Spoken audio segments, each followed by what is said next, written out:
बलदेवराम, सहायकाचार्य Hindi, government college Merta city, BA part third, paper Hindi साहित्य रस।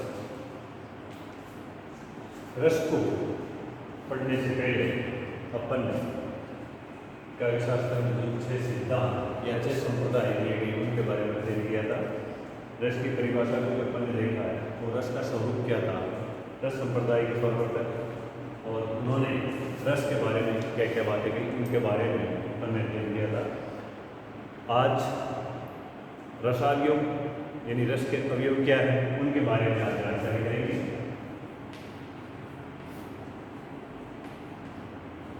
रस के अवयव, रस के अवयव 4 प्रकार के माने गए। रस की जो सामग्री है उसको रसावयव या रस के अवयव कहते हैं और इन रस के या जो रस के ये 4 अवयव हैं इनकी पाठक या सहृदय को रस की अनुभूति कराने में अपनी महत्वपूर्ण भूमिका होती है। तो आज अपन ये जो 4 रस का अवयव है, नंबर 1 स्थायी भाव, नंबर 2 विभाव, नंबर 3 अनुभव और नंबर 4 व्यभिचारी या संचारी या इनको संचारी के नाम से भी जाना जाता है।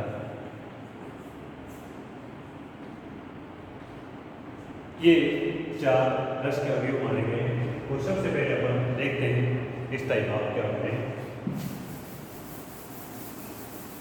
स्थायी भाव को जानने से पहले अपने को ये भी देखना होगा कि रस के कितने प्रकार और हर रस में एक स्थायी भाव होता है, तो उस हिसाब से स्थायी भावों की संख्या कितनी है इसके बारे में भी थोड़ा मतलब चलता है।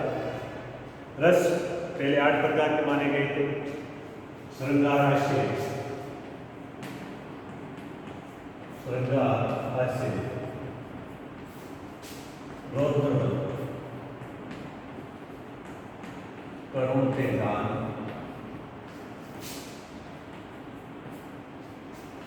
वीर जनित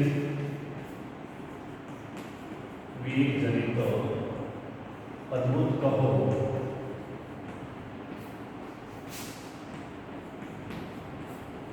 विभत्स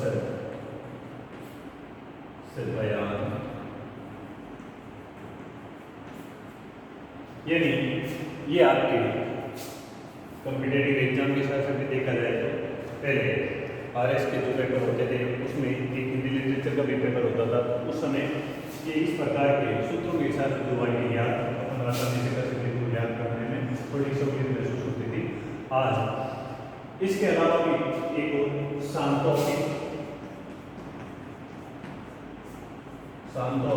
9 रसें,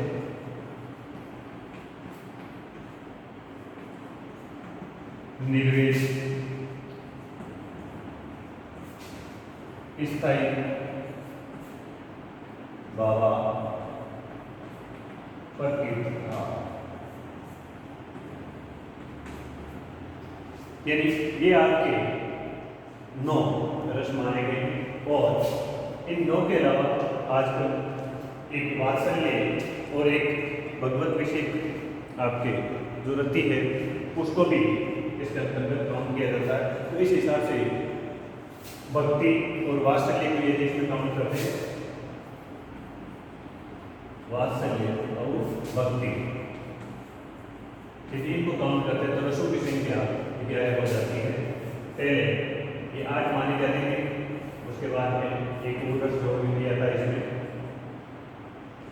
तो ये संख्या 9 हो गई थी। और उसके बाद में 2 और इसमें, तो ऐसे करके ये टोटल 11 हो जाते हैं। श्रृंगार रस के मतलब होते जान, वीर जनित अद्भुत कहो, विभत्स से बयान, शांतों के 9 रस, निर्वेद स्थायी भाव प्रकृति और वात्सल्य और भक्ति, ये आपके 11 रस। और इनमें प्रत्येक में एक एक स्थायी भाव है, यानी अपन जो स्थायी भाव के बारे में जान रहे हैं तो इसके लिए ये किसका भी सूत्र दिया गया है उसको याद अपने को कर लेना चाहिए इस हिसाब से।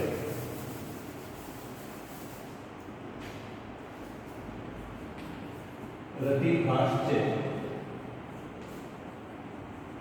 शोकश्चे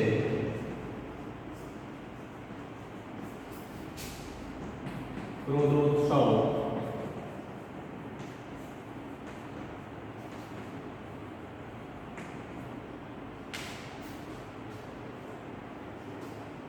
भयं तथा जुगुप्सा विस्मय यति स्थायी भावा परगीता स्थायी भावा परगीता। ये आपके रस और उसके बाद ये इनके स्थायी भाव। अब अपने को ये भी ध्यान लेना चाहिए कि कौन से रस का स्थायी भाव क्या है। श्रृंगार रस, इसका स्थायी भाव रति, रति का अर्थ होता है प्रेम। हास्य रस का स्थायी भाव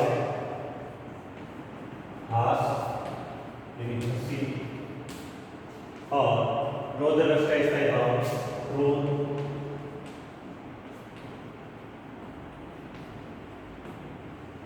करुण रस का स्थायी भाव शोक।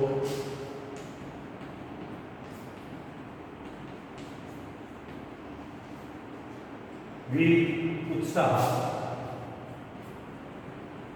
उत्साह है जोश।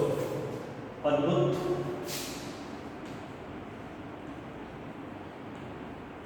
अद्भुत रस का स्थायी भाव विस्मय। विवश, इसका स्थायी भाव जुगुप्सा यानी घृणा। इसका अर्थ होता है घृणा करना, यानी कोई ऐसी चीज जैसे यदि पाठक यदि सुनता है या आपके दर्शक देखता है तो उसको घिन पैदा होती है, तो वहाँ आपके विभत्स रस होता है और जुगुप्सा उसका स्थायी भाव होता है, जिसका अर्थ होता है घृणा से लिया जाता है। अब अपन भयानक, और इसका स्थायी भाव होता है भय। और नंबर 9 पे है शांत रस, इसका स्थायी भाव होता है निर्वेद। और उसके बाद में वात्सल्य, इसका स्थायी भाव वत्सल होता है। और भक्ति का स्थायी भाव भगवत विषय होता है।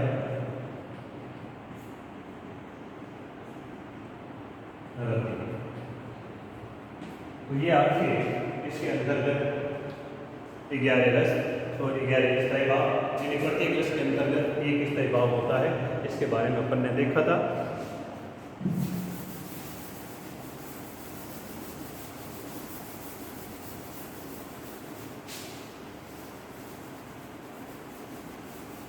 स्थायी भाव की परिभाषा वगैरह अपन देख लेते हैं। स्थायी भाव किसे कहते हैं, उनको स्थायी क्यों कहा जाता है, और रस निष्पत्ति में इनका क्या योगदान और कहाँ इनको स्थापित किया जाता है। सबसे पहले अपन इनको स्थायी भाव क्यों कहते हैं। स्थायी भाव इनको इसलिए कहते हैं क्योंकि न कोई आपके विरोधी और न कोई इसका साथी गुण इनको तिरोहित कर सकता है, इनको गायब कर सकता है, इनको लुप्त कर सकता है, इसलिए इनको स्थायी कहा जाता है। यानी कोई सा भी भाव इनको अपनी जगह से इनको हटा नहीं सकता या इनको लुप्त नहीं कर सकता, इसलिए इनको स्थायी भाव कहा जाता है। क्योंकि हमेशा ये स्थायी होते हैं। ये विचारी भाव स्थायी नहीं होते हैं। वो जैसे अनुकूल कारण उनको मिलता है, वो थोड़ी देर के लिए पानी के बुलबुले के समान उड़ते हैं, वो गायब हो जाते हैं। उस हिसाब से ये स्थायी भाव नहीं होते हैं। और इनको रस की जड़ या मूल भी कहा जाता है। अब इनको रस की जड़ या इनको मूल क्यों कहते हैं। स्थायी भाव को रस की जड़ या मूल इसलिए कहा जाता है क्योंकि जैसे ही अनुकूल कारण मिलता है ये स्थायी भाव जागृत होते हैं और यही आगे चल करके रस रूप में बदलते हैं। रस रूप में बदलते हैं, इसलिए इनको स्थायी भाव और स्थायी भाव के साथ इनको रस की जड़ या मूल या इनको एक प्रकार से आत्मा भी हम कह सकते हैं।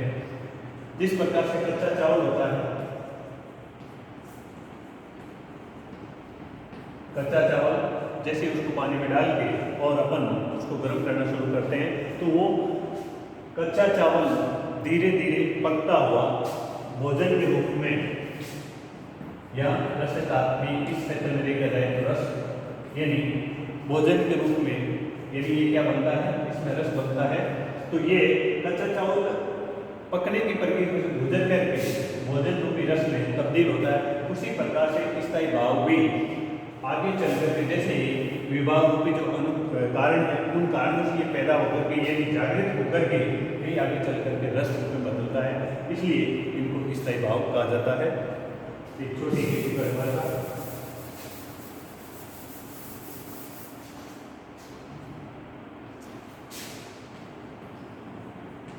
से हृदय के अंतःकरण में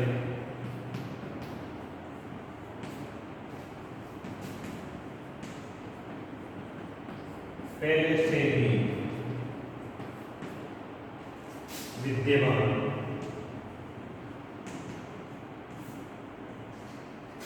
भावों को स्थायी भाव नाम से विभूषित किया जाता है।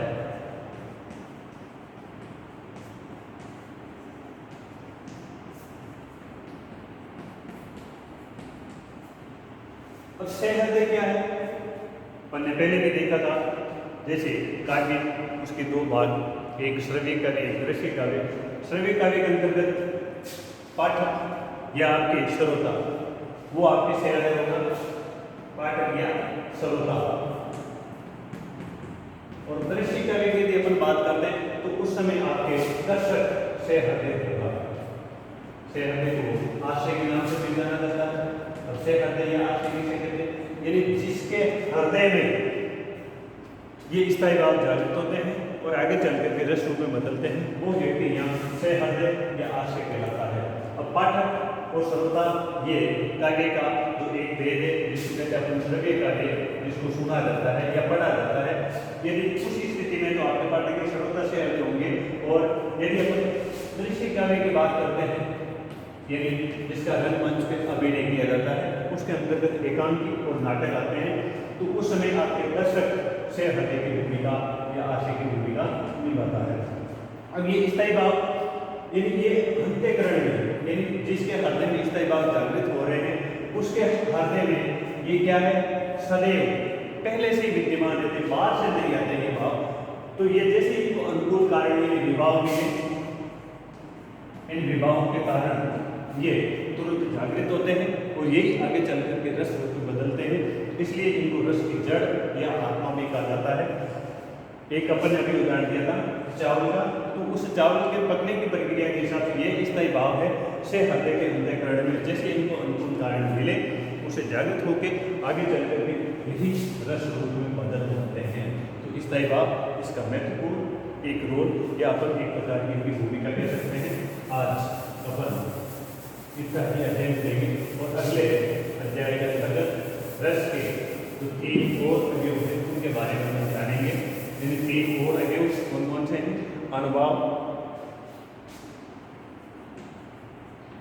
विभाव और संचारी भाव।